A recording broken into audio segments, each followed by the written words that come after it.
සියලු දෙනා සාදරයෙන් පිළිගන්නවා අඩවියට. අද කතාව කවුරුත් නම් අහපු ගමන්ම දන්න, නම් අහපු ගමන්ම බය වෙන මහසෝන හෙවත් රෙටිගල ජයසේනගේ උප්පත්ති කතාවයි. මේ කතාව මේ රෙටිගල ජයසේනගෙන් මහසෝන කියන මහසෝන් යක්ෂයා උප්පත්ති කතාව. මේක සිදු වුණේ කොහොමද? කවුද මේ කතාවට පාදක වුණේ? මේ කතා සියල්ල අද බලමු අඩවියෙන්. ඉතින් අපි ඉස්සල්ලාම උප්පත්ති කතාව අහන්න කලින් කවුද මේ මහසෝන හොයලා බලමු. පාළු සොහොන් බිම්වල, ඒ වගේම පාළු රබර් වතුවල, පාළු ඇලමංකඩවල් වල මිනිස්සුන්ට නොහෙක් හිරිහැර කරන පුද්ගලයෙක් තමයි මෙන්න මේ මහසෝන කියන්නේ. සමහර පිරිසක් මහසෝන් දේවතාව අදහනවා. මොකද මහසෝන කියන්නේ යක්ෂයෙක් නෙවෙයි. මහසෝන කියන්නේ දෙවි කෙනෙක්. එන්නේ ඒ දෙවි කෙනාගේ අවතාර තමා අර මහසෝන් අවතාර වෙලා මිනිස්සුන්ව බය කරන්නේ. එන්නේ මහසෝන් දෙවියන්ගේ අවතාර තමා එහෙම මිනිස්සුන්ව බය කරන්නේ. එතකොට පාළු ඇලමංකඩවල් වල, පාළු සොහොන් බිම් අසල, පාළු ස්ථානවල පාළු රබර් වතු අසල වැටිලා ඉන්න මිනිස්සුන්ට ජනප්‍රවාදයේ කතා වෙන්නේ මේ මිනිස්සයාට මහසෝන ගහලා කියලා. ඒ වගේම එහෙම මහසෝන විසින් පාරක් කෑ මිනිස්සෙක්ගේ පිටේ අත්ල පාරක් හිටිනවා. ඒ වගේම ඒ මිනිස්සයා පිස්සුවෙන් වගේ හැසිරෙනවා කියලත් ජනප්‍රවාදයේ කතා වෙනවා. එහෙනම් අපි දැන් බලමු කවුද මේ මහසෝන? කොහොමද මෙයා ඉපදුනේ? මොකද්ද මෙයාගේ උප්පත්ති කතාව? අපි දැන් බලමු ඒ ගැන. මහසෝන නොහොත් රෙටිගල ජයසේන. මෙන්න මේ මහසෝනගේ උප්පත්ති කතාව ගැන මම හොයලා බැලුවට පස්සේ මට කතා 3ක් හම්බුණා. ඒ කතා 3ම අද විග්‍රහ කරනවා. ඉස්සෙල්ලාම පළමු කතාව. පළමු කතාව සිද්ධ වෙන්නේ මෙහෙමයි.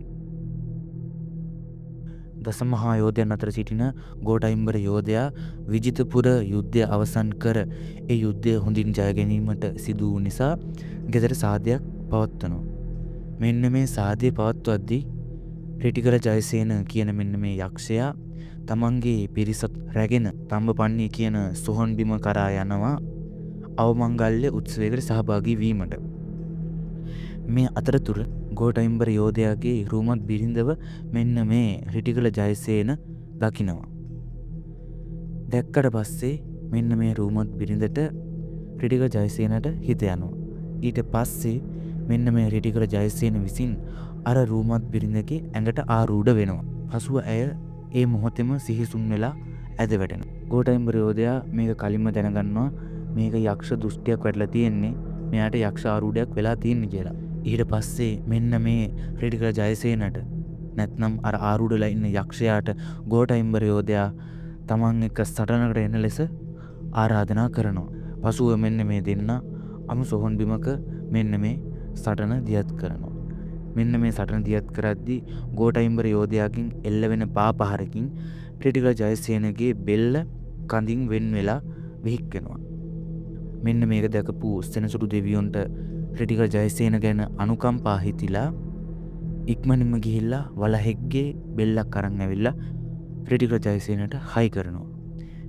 ඊට පස්සේ නැවත අමු සොහොනෙන් උප්පත්තිය ලැබූ නිසා අමු සොහොන් යක්ෂයා හෙවත් මහසෝන කියලා මෙන්න මේ යක්ෂයා ප්‍රසිද්ධ වෙනවා. පසුව අර වෙලේ ඇති වුණු ඒ දරාගත නොහැකි තරහත් ලැජ්ජාවත් නිසා මෙන්න මේ අමු සොහොන්වල, පාළු රබර් වතුවල, පාළු ඇලමංකඩවල් වල ඉඳගෙන මිනිසුන්ව බය කරනවා කියලා ජනප්‍රවාදයේ පැවතෙනවා. ඔය එක කතාවක්. දැන් අපි බලමු මේ සම්බන්ධව තියෙන දෙවැනි කතාව. දසමහා යෝධයන් අතර සිටින ගෝඨයිම්බරගේ බිරිඳට හොර රහස්‍යම මෙන්න මේ රෙටිගල ජයසේන පෙම් කරනවා.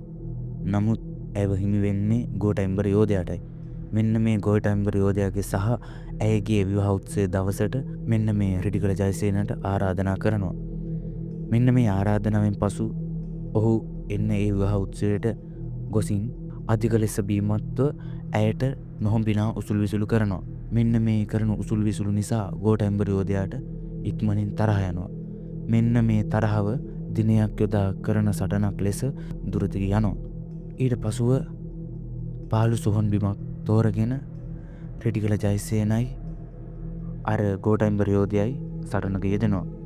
මෙන්න මේ සටනේදී ගෝඨයිම්බර යෝධයාගේ සුළඟිල්ලෙන් එල්ලවෙන පාපහරකින් රෙඩිකල ජයසේනගේ බෙල්ල කනින් වෙන් වෙලා ඉතාම ලොකු ප්‍රපාතයකට වැටෙනවා. මෙන්න මේක දැකපු සක්‍රදේවින්දයා සෙනසුරු දෙවියන්ට කියනවා ගිහින් වලස් මුහුණක් රෙඩිකල ජයසේනට හයි කරන්න කියලා. එතකොට සෙනසුරු දෙවියෝ ගිහින් වලස් මුහුණක් ගෙන රෙඩිකල ජයසේනගේ බෙල්ලට හයි කරනවා.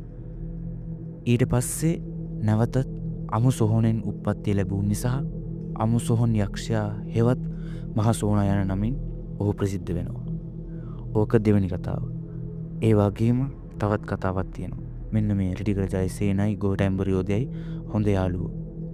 මේ කට්ටිය සටනක් අවසන් කරලා සාදයක් දාන්න ලෑස්ති කරගන්නවා. පසුව මෙන්න මේ සාදි පැවැත්වෙන වේලාවේදී රෙඩිකල ජයසේන අධික බීමත් කමින් ගෝඨයිම්බර යෝධයාගේ බිරිඳට තරමක් නොහොබිනා උසුල් විසුළු කරනවා. මේ කතාවත් අර කතාව වගේම ඒ හා සමාන නමුත් යම් යම් වෙනස්කම් පවතින කතාවක්. මෙන්න මේ උසුල් විසුළුත් දිනයක් යොදා කරන සටනක් ලෙස නැවතත් දුරදිග යනවා. පසුව රෙඩිකල ප්‍රදේශයේ තියෙන පාළු සොහොන් බිමක් තෝරගෙන මෙන්න මේ යුද්ධය පැවැත්වෙන්න කලින් රෙඩිකල ජයසේන මෙයාට මේ බීමත් කම නිසා මෙයාට මෙහෙම දෙයක් වුණා කියලා අමතක වෙලා තමයි තියෙන්නේ. නමුත් ගෝඨයිම්බර යෝධයා එන්න එදයින් පස්සේ තමන්ගේ පුරුදු පුහුණුවීම් කටයුතු වල ගෝඨයිම්බර යෝධයා නිරත වෙනවා. නමුත් රෙඩිකල ජයසේන මේ කිසිම දෙයක් එයාට මතක නැහැ. එයා කිසිම පුරුදු පුහුණුවීමක් නැතුව ඔහු නිකම්ම ඉන්නවා. ඊට පසුව අර පණිවිඩය යවන දූතෙක් ඇවිල්ලා කියනවා රෙඩිකල ජයසේනට මෙන්න මෙහෙමයි එදා වෙච්ච මේ සිදුවීමත් එක්ක ගෝඨයිම්බර යෝධයා සටනට ලෑස්තිලා ඉන්නවා. මෙන්න මේ සොහොන් බිමේ ඔයා දැන් එන්න එයා ඇවිල්ලා ඉන්නේ කියලා. නිදියහනෙන් නැගිටලා කෙලින්ම යනවා එන්නේ සොහොන් බිම කරා අර සටනට. මෙන්න මේ සටනේදී ගෝඨයිම්බර යෝධයාගේ සුළඟිල්ලෙන් එල්ල වෙන පාපහරෙන් රෙඩිකල ජයසේනගේ බෙල්ල කඳින් වෙන් වෙනවා. කඳින් වෙන් වෙලා ගිහිල්ලා රෙඩිකල ප්‍රදේශයේ තියෙන දෙහි ගහක ඇඹුල් ගහක ගිහිල්ලා එල්ලෙනවා. මේක දකින සක්‍රදේවින්දයාට අනුකම්පා හිතිලා සෙනසුරු දෙවියන්ට කියනවා වහාම ගිහිල්ලා කුමක් හෝ හිසක් ගෙනල්ලා රෙඩිකල ජයසේනට හයි කරන්න කියලා.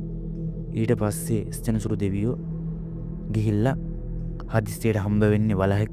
ඒ වලහගේ බෙල්ල රැගෙන ඇවිල්ලා රෙඩිකල ජයසේනට හයි කරනවා. මෙන්න මේ හදිස්සිය නිසා රෙඩිකල ජයසේනට හයි කරන වලස් බෙල්ල කෙලින් හයි කරන්න බැරි වෙනවා. පැත්තට තමයි ඒ බෙල්ල හයි කරන්නේ. ඒකයි මහ සෝනගේ බෙල්ල පැත්තට තියනවා කියලා කියන්නේ. ඊට පසුව නැවත පාළු සොහොනෙන් අමු සොහොනෙන් උපත ලැබුණ නිසා අමු සොහොන් යක්ෂයා හෙවත් මහ සෝනා ලෙස ප්‍රසිද්ධියට පත් වෙනවා. ඉතින් තවත් කතා තියෙනවා නම් පහලින් කමෙන්ට් එකක් දාන්න අමතක කරන්න එපා. එහෙනම් අතට ගිහිල්ලා එන්නම්. තවත් අලුත් වීඩියෝ එකකින් හම්බ වෙනකම් ඔයාලා හැමෝම පරිස්සමෙන් ඉන්න.